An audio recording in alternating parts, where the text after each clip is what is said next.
Good afternoon. My name is Lee McVay. I am the Regional Director Interim in Region 3, and I'm here to give a talk on enhancing your chapters with new opportunities. The only reason I've been asked to do this is I've kind of zeroed in on this in my own region. I like to work with conveners, and I've come to find that amidst and amongst all the talks of chapters failing, let's be honest. If the convener, who is really, you are the CEOs and the quarterbacks. We have no idea what you're doing out there, meaning we, I'm a regional director. We think we know what's going on, but how can we? I've got like 7 or 8 states. I have no idea what's going on. I rely on my area managers to tell me, and they don't really know what's going on because they're busy like the rest of us. So it's up to you to leave here today and go back to your chapters with new ideas.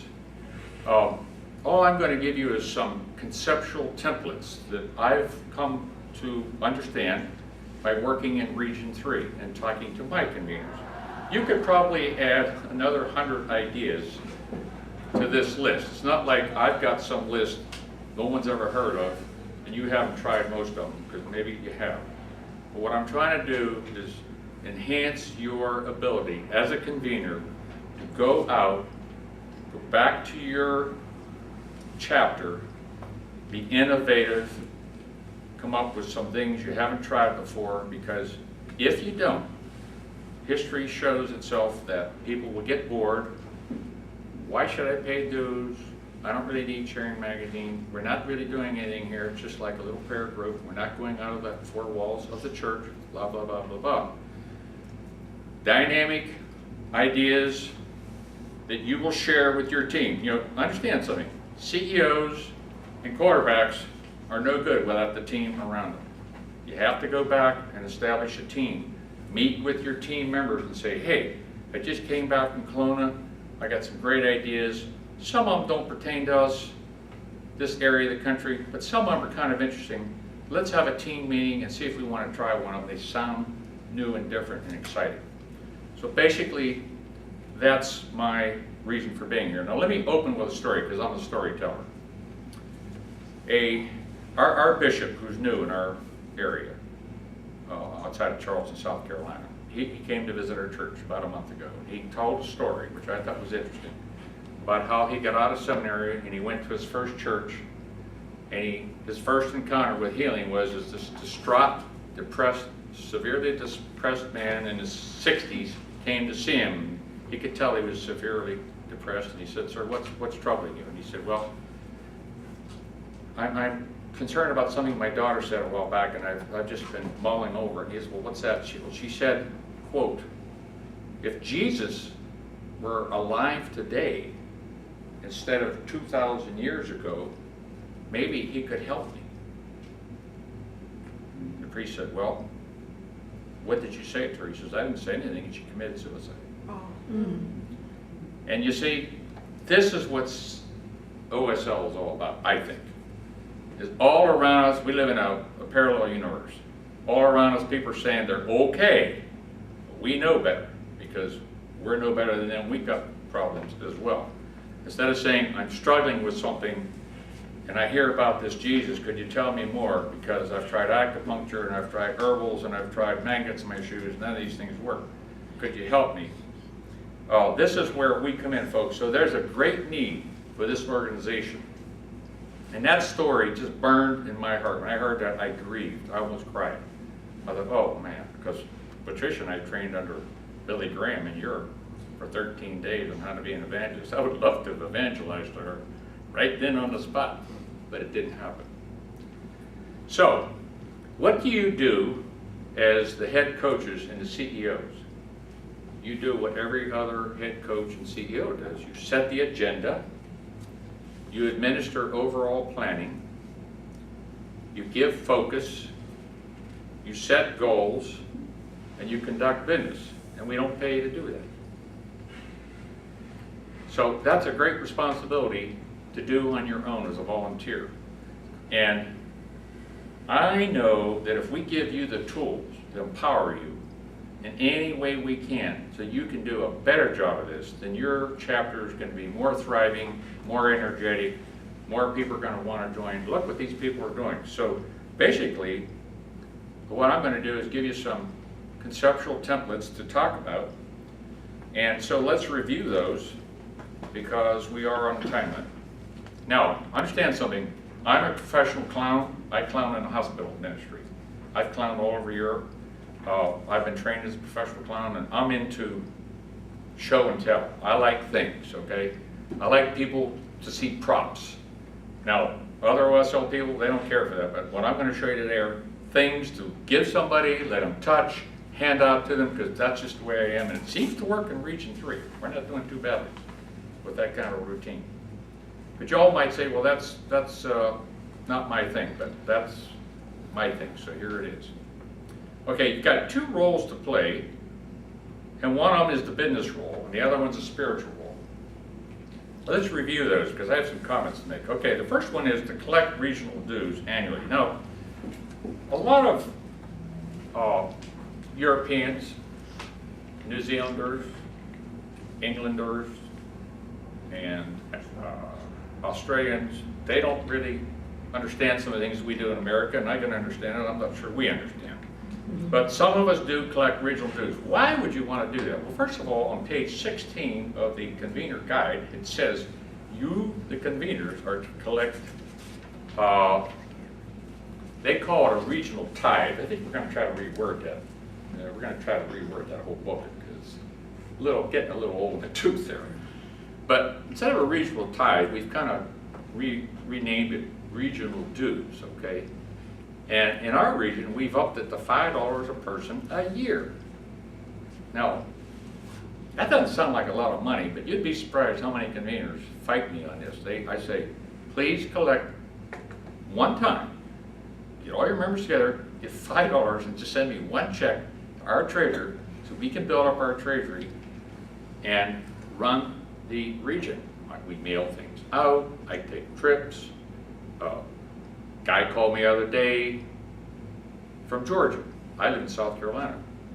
Woman was dying of cancer, and he was grieving right on the phone. And he said, we've done everything. We've prayed for her. She's gone to the doctor. She's dying. I don't know what to do. I'm at my wit's end. I said, sir, can I pray for her right here on the phone? Sure. We prayed, had a nice chit chat. I said, sir, I'd like to send her a prayer shawl. Now, we don't normally do this. We normally give them to people in our own state or district. But I felt so badly for the pain he was going through. I said, give me that woman's address. I'm going to send her a prayer. Oh, no, you don't have to. Sir, just send it to me. Sent her a prayer shawl. 2 weeks later, I wish I'd have brought the thank you note that I got from this woman. Unbelievable. You thought I'd send her 6 bricks of gold. It was so full of love, so full of God's grace. It was something she could touch, feel God's grace. It was just amazing. And so that's one of the things I'll talk about. But it cost me money to send her that shawl. I think it cost me $10 to send her the shawl. I took it out of the regional treasury. So that's what I'm saying. But we never know what's going to come up. And you can't rely on a regional conference to raise money because a lot of regional conferences don't make money. They don't break even. Not everybody wants to go to a 3-day conference. Okay, they'll go to a healing weekend, but they won't go, which is like a day and a half maybe. But they don't have time to go to a 3-day thing. So if you're waiting to make money for your treasury on a regional conference, please go back and have a meeting with your people and say, hey, they talked about raising a one-time thing once a year for the regional treasury. I suggest that. Second thing is updating the web for emails. Okay, now you just heard a wonderful talk by Richard Triplett, in which, and I had to miss it, but I'll be able to see it on the playback. But just here in the January Sharing Magazine headquarters in San Antonio, put this beautiful article on how to go into the web and update your chapter. Now here again, we asked Region 3, we asked the conveners. You haven't done that because I have access to the whole thing and I can see who's doing what. It's not getting done. And so the conveners are busy, we understand that. But I suggested that you all get somebody with a laptop who's a geek to come in just one night for your one meeting and get everybody to update their email information, because we can use that email list as a mail-out list. We're trying to save money at the regional office. So if we have an updated email list, so what you have to do is go back and talk to your people and say, look folks, so I know we're busy, some of us are lazy, we don't have time for this, but they're asking us if we can update the email list. It won't take long. We have a geek here with his laptop. We'll pull it in, it'll be done in 20 minutes. So that's something, as you know from listening to the things all week, is that we're really pounding on this web thing. So I would suggest that you get a hold of this magazine right here. I don't know if there's other ones, but this is the only one that I'm familiar with. The January, February 2010. And it has everything basically to get onto the web. And if you're going to get a copy of the DVDs from Patricia, she'll have Richard on there. So the third thing is reviewing the handbook once annually. If you look through your handbook at the charter bylaw type instructions, it says you, the conveners, are supposed to review the handbook once a year. Now, you know what?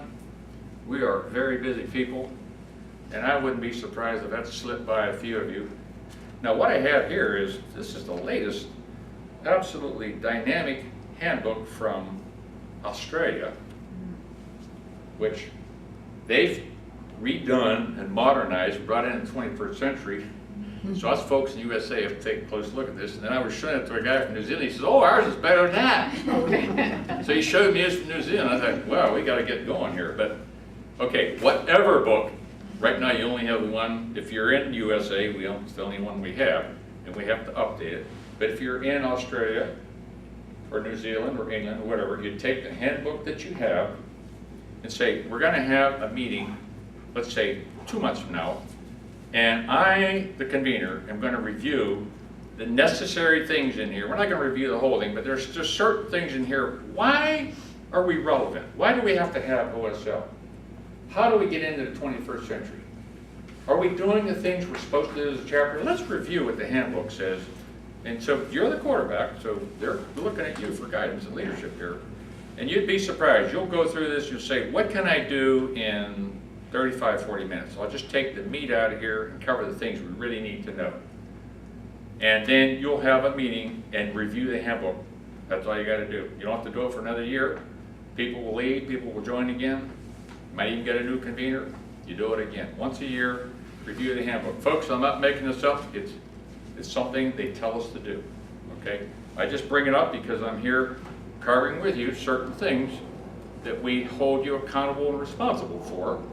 And that's one of them. The fourth thing is facilitating a healing weekend. Now, as you know, up until this week, it was called a mission weekend.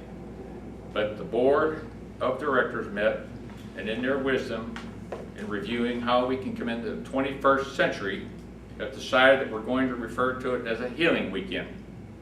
Now, I have a large chapter in Charleston, South Carolina, which puts on a day-and-a-half thing. Now, they'd like to do something like this. They bring Nigel Mumford in. He arrives Friday afternoon, they go pick him up at the airport. He goes to a dinner Friday night, and Friday after the dinner, he only meets with the OSL members, nobody else. And he puts on a little teaching for them. Then the next day, from 9 in the morning till 4 in the afternoon, Nigel gives 2 talks. We have a Eucharist, we have a bagged lunch, maybe a little small group thing, and Nigel gets on the plane and flies out. It's a day-and-a-half thing, and they call it a day of healing prayer. They don't even call it a healing mission weekend. They call it a day of healing prayer. Some people do things differently. But we have found in our, I think, wisdom that mission scares people. What's that mean? Are we going to Africa or what? What's this mission weekend thing? So we're not being parochial or anything like that. We're going to refer to it as a healing weekend. And I mentioned this the other day, and somebody said, that's a great idea, healing day of prayer. That's not scary, it's inviting. Now, they charged everybody $30 to come here in Nigel for 9 to 4. And you know what? There are a whole lot of people, like over 200, who couldn't wait to hear